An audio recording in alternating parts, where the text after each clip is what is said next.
All right, before we get this episode started, after you watch this, if you enjoy it, please remember to subscribe, like, comment, and share.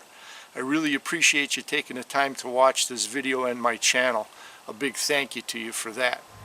Now, here's this week's episode.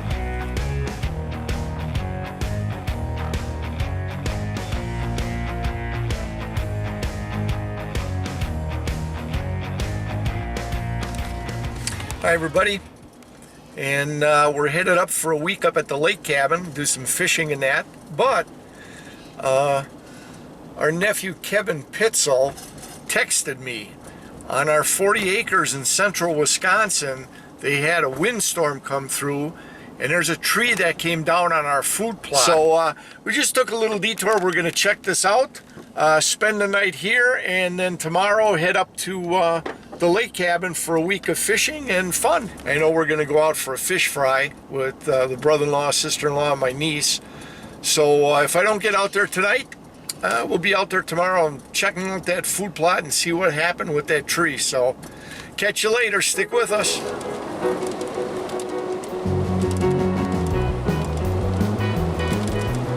So, Two Lakes Supper Club, we've arrived. Place is packed. After consuming some adult beverages, a nice bluegill and perch fish fry was enjoyed by all, with some more adult beverages, of course. And then on the drive home, we were treated to this sunset.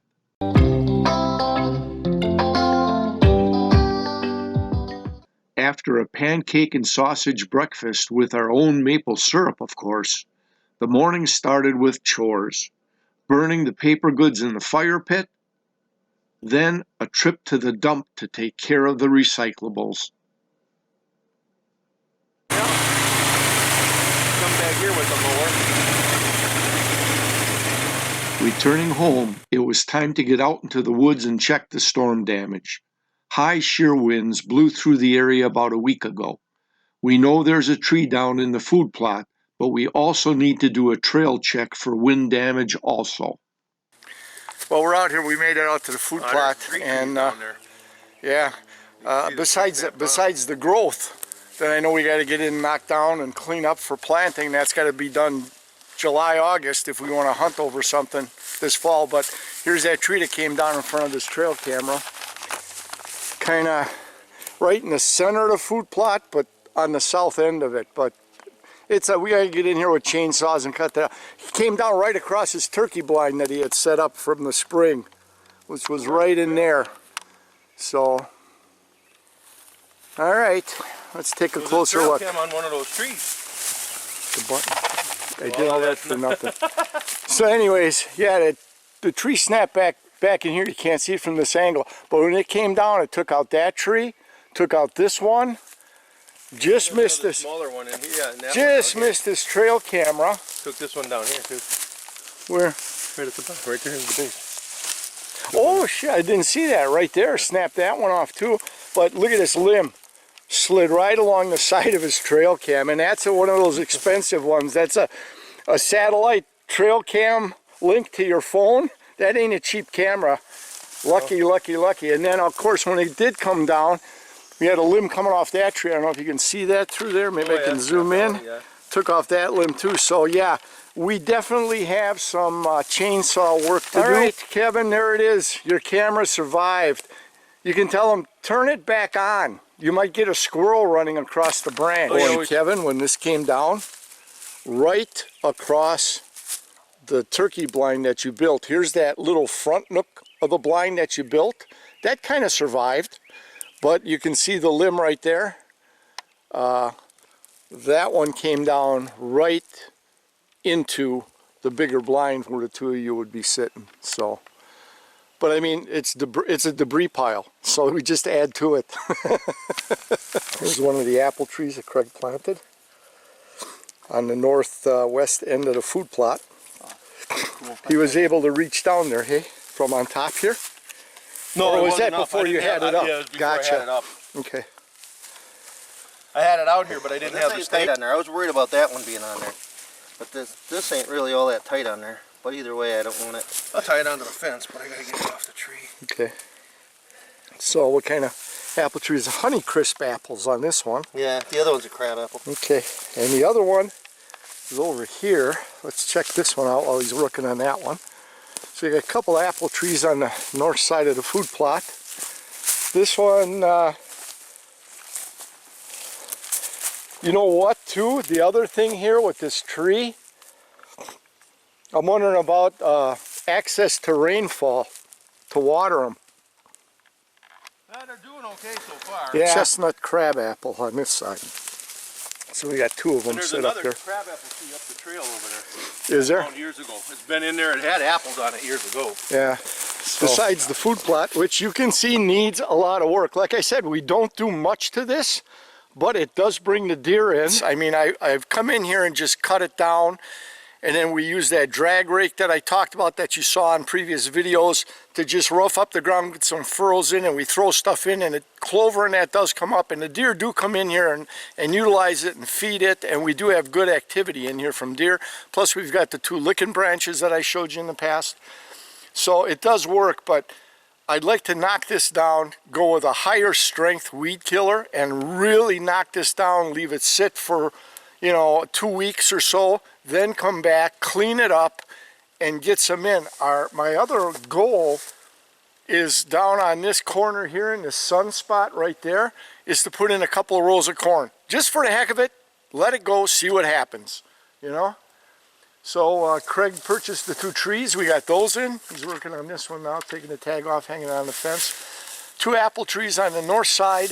We've got the 2 licking branches and mock scrapes. In fact, right here the tree just missed it, but this one wasn't set up as a mock scrape. It actually is a real scrape that they were using that we now activate with buck urine and that to keep it going, and the mock scrape that we set up is over there. So lucky the tree came down missing that one and fell just before this one, so we saved our trees for our mock scrapes and our licking branches. So, but yeah, we need to get in here within the next, I'd say, 6 weeks. We got a lot of work ahead of us, that's for sure. After checking the tree damage on the food plot, we decided to take a little walk around the food plot, checking trails leading into that area to look for any further tree damage from the high winds. Luckily, there was none, but we came across some positive buck activity. There, we're coming back. Check out, it's a narrow tree, but look at a buck rub here, and right on the other side of the trail, we're walking up that trail. There's another one, which isn't the best idea because we're leaving our scent too, but hey, yeah, you know. Okay, we're going to go all the way around. We're going to check the trail for any downed timber blocking the trail.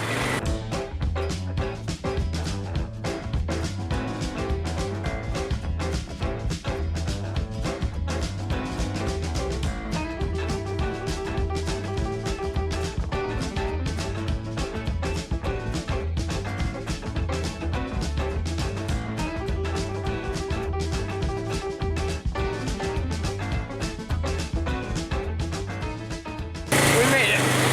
Heading back to the trailer. And no more trees down. Yep. Well, that was nice. Yep. Just the trees on the food plot's all we got to worry about. Well, it's 2 o'clock Saturday afternoon. You can tell by the background I'm still by my brother-in-law's. Looks like we're staying another night. So I think we're going to go fishing for a while. So stick with us. Plans have changed again. We'll catch you on the water shortly. All right, after a nice supper of barbecue chicken and some broccoli and some Italian potatoes, we're getting the boat ready. We're going to do some fishing tonight for a while. Gonna start her up. Make sure she's running and spitting.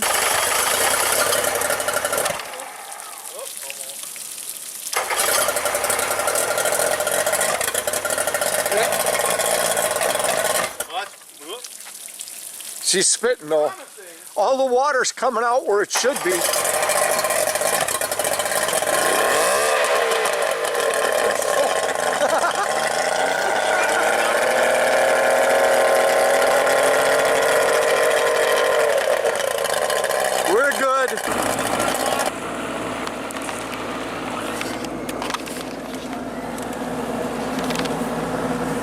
being here and you couldn't launch it. Damn thing was so shallow. Yep. And that was 5 years ago. Yeah. We be fishing. Central Wisconsin. There are 40 acres that we use for hunting. My brother-in-law Craig's place. And we're on a nearby lake and we're gonna try to catch what's ever available. Panfish, pike, bass, walleye you said? Steven got a walleye? Walleye out of here. We'll see what hits. Small one. Yeah. 8 inches maybe. We'll see what hits. We've got a couple of medium rods and some lightweight rods, and let's see what happens. Stick with us. Right Maybe now we'll we're show 8 you feet, some but we're fish. going up to a hole. I'm starting out with a rattle trap. Kind of a crayfish almost color. Let's see what happens. We work the edges of this 18 to 20 foot hole, then threw deeper running lures into the hole itself. Spending at least a half hour to 45 minutes here without any success, we decided to move on. All right, we've got, what, about 6:15 roughly, maybe a little past that. So we're in this back bay here, so we'll see what happens. Oh, look, there is Santa Claus. Christmas in June. All right, stick with us. Like I said, hopefully we'll show you some fish. Well, I switched to top water. There it is, we're throwing the frog. See what happens.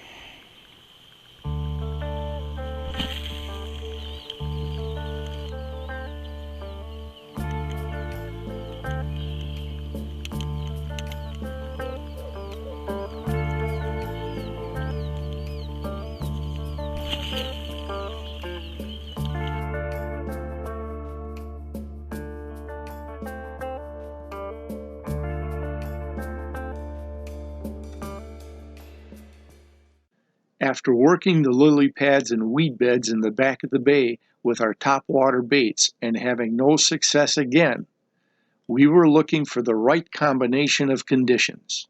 So we changed tactics and moved to the break line on the shade side of the lake.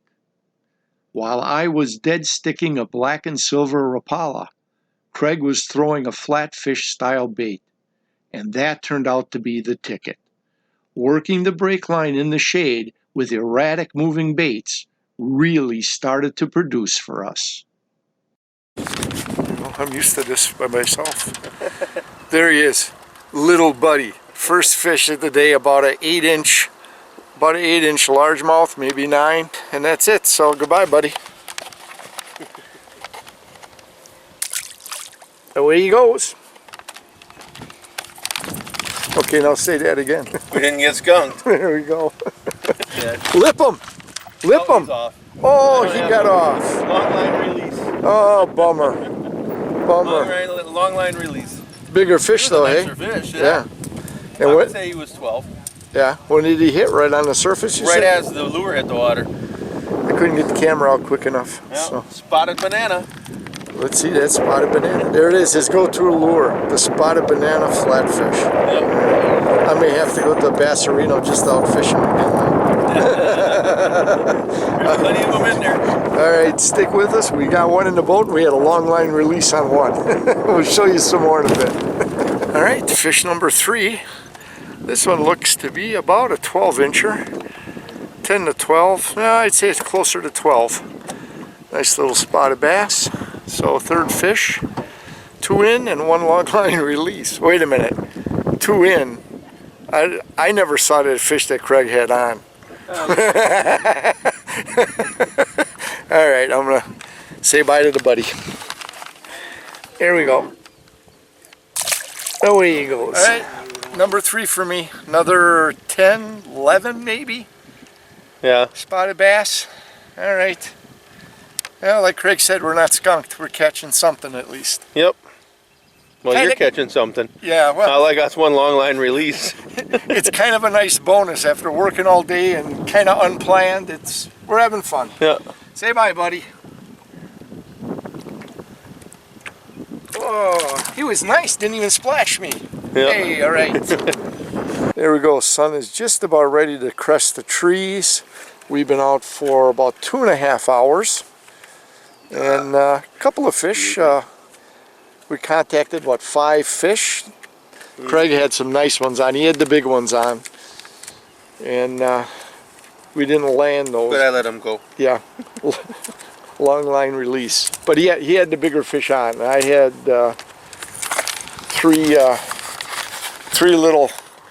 three little dinks. I should turn this way. There we go. I had 3 little dinks. Best one was maybe 12. Between 8 and 12, 3 of them. So it was a good night on the water. We got a lot accomplished. It was kind of diversion on our way up to the lake cabin. Kind of an afterthought to stop. We checked things out with that down tree in the food plot. So hey, thanks for coming with us.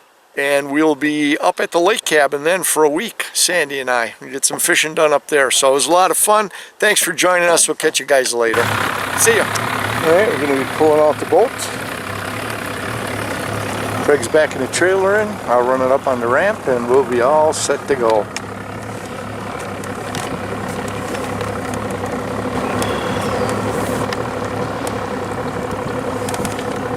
All right, here we go. Let's get her out. Right here. Right on the edge. Oh, there's 2 of them. There's one to the right of that one, right at the end of the sprinkler, but facing directly at us. You can barely see it. Ooh, I think I spot him. End of the sprinkler. Just left of it, about 15, 20 feet. The very Right there. end of the tip of the sprinkler. It's not clearing up. Right there he is. There. There he's looking at us. And the other one is right there. Yeah, I know you guys are saying, you stop for every deer. Yes, it still gets us excited. Very cool. All right. Some bonus wildlife. And here's some more wildlife as we check the trail cam SD cards to see some of the activity we had on the 40 acres here in central Wisconsin. Now this data set was taken from a single trail cam on a trail leading towards the food plot.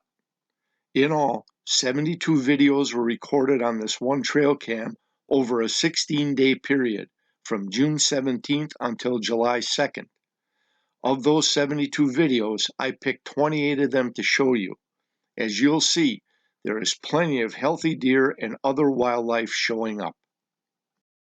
Now, most of the early activity on the trail cams was nocturnal, but it gradually changed to include more daylight movement.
Now here's a sneak preview, so make sure you check out Rapant Outdoors 360's upcoming videos and don't miss out on our later trail cam data review video, as we get some interesting encounters from black bears and some nice 8-point bucks later in the summer.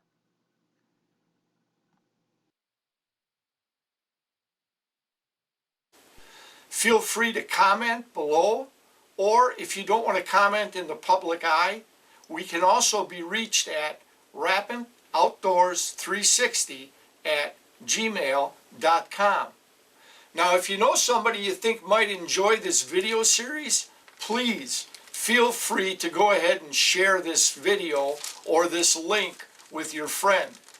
And as always, whether you fish or hunt, remember, practice CCR. Catch, conserve, replenish. Make sure that that resource is available for future generations. See you next time, guys.